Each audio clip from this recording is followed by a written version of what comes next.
আসসালামু আলাইকুম এভরিওয়ান, আশা করি সবাই অনেক ভালো আছেন। আলহামদুলিল্লাহ, আমরাও অনেক ভালো আছি। আজ আবারও আপনাদের সাথে ছোট্ট একটি ব্লগ শেয়ার করতে চলে এলাম। গত ৬-৭ মাস আপনাদের সাথে আমি যে ছোট ছোট রিলসগুলো শেয়ার করেছি, আপনারা অনেকেই তা অনেক অনেক পছন্দ করেছেন, অনেক বেশি ভালোবাসা দিয়েছেন। আসলে আপনাদের সেই ভালোবাসা থেকেই ভিডিও আকারে আপনাদের সামনে এই ব্লগগুলো আনার সাহস করলাম। আশা করি আমার ছোট্ট ছোট্ট রিলসগুলোর মতো এই ব্লগগুলো আপনাদের ভালো লাগবে। আমাকে সাপোর্ট করে আমার পাশে থাকবেন।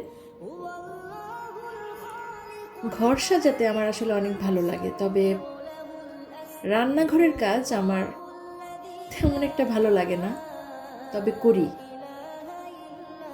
অন্য সবার মতোই করি।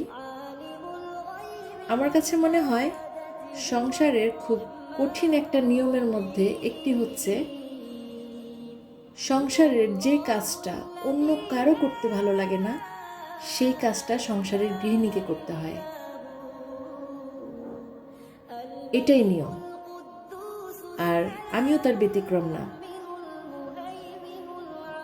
তবে অন্য সবার মতো স্মার্টলি সব কিছু হ্যান্ডেল করতে পারি না, তবে চেষ্টা করি, ভালো না লাগলেও চেষ্টা করি।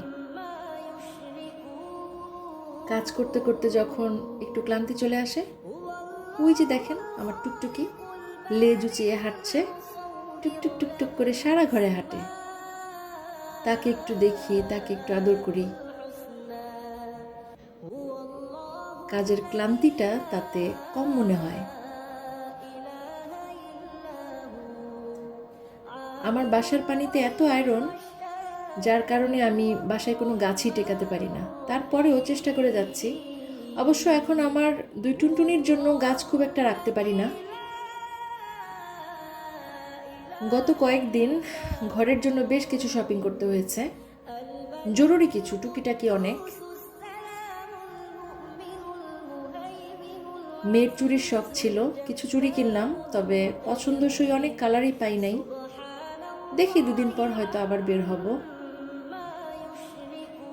গত কয়েকদিন আমার বাসায় হেল্পিং হ্যান্ড আসছে না, যার কারণে ফ্রিজে যা খাবার জমানো আছে সেগুলো খুব হিসেব করে খাচ্ছি, কারণ রান্নাঘরে আমার যেতে ভালো লাগে না, একদমই ভালো লাগে না।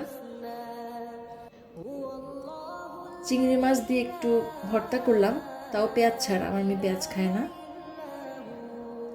আর ছোট মাছের চচ্চড়ি, চচ্চড়িটা কিন্তু দারুণ মজা হয়েছিল। ছোট মাছের চচ্চড়ি সচরাচর আমার হাতে এত মজা হয় না, কিন্তু এই চচ্চড়িটা মজা ছিল।